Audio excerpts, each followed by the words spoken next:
সামনে ঈদ খুব তাড়াতাড়ি চলে আসবে, ভাবলাম মাংসটা ফ্রিজে রেখে আর লাভ নেই, তাড়াতাড়ি খেয়ে ফেলতে হবে। তো আজকে মাংসটা রান্না করে নিচ্ছি। আমি সবসময় গরুর মাংস হাত মেখে রান্না করি। প্রথমে আদা বাটা, রসুন বাটা, সব রকম গুঁড়া মশলাগুলো দিয়ে দিয়েছি।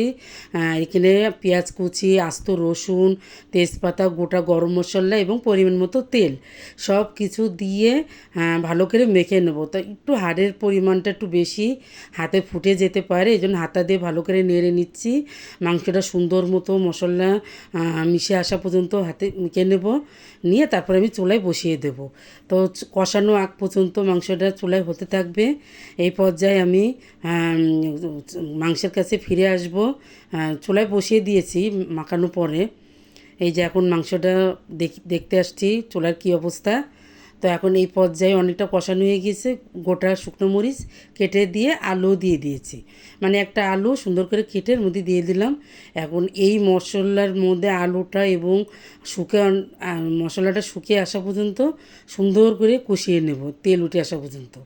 মানে খুব সুন্দর মতোই কষাই নেব আর কি। গরুর মাংসটা যত ভালোভাবে কষাই নেবেন মাংসটার স্বাদ তত বেড়ে যাবে। তো এই পর্যায়ে আমি ভালো করে কষে নিচ্ছি। এই পাশে চুলার গ্যাস কমে গেছে, আমি আবার এই পাশে আসলাম। মানে আসলে রান্না করতে আসলে প্রতিদিন এই অবস্থা, একবার এই পাশ একবার ওই পাশ। মানে গ্যাসের চাপটা একটু কম থাকে ঢাকা শহরে, আসলে এই প্রবলেমটা আমাদের সবারই।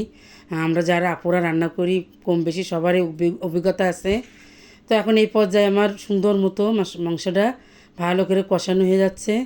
আজকে খুব তাড়াহুড়োর ভিতরে ভয়েস দিচ্ছি, যার জন্য কথা জড়িয়ে যাচ্ছে, একটু বুঝে নেবেন আপনারা, কিছু মনে করবেন না।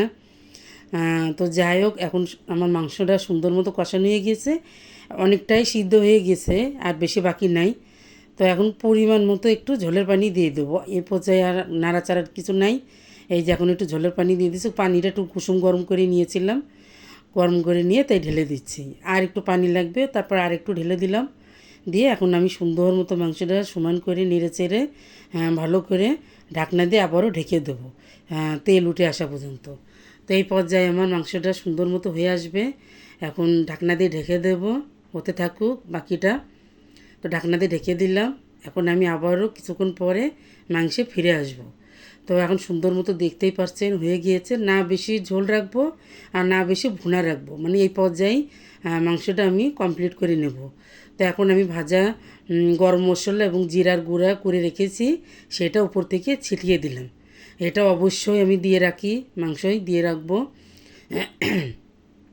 তো এখন আমার মাংসটা আজকে রান্নাটা হয়ে গিয়েছে।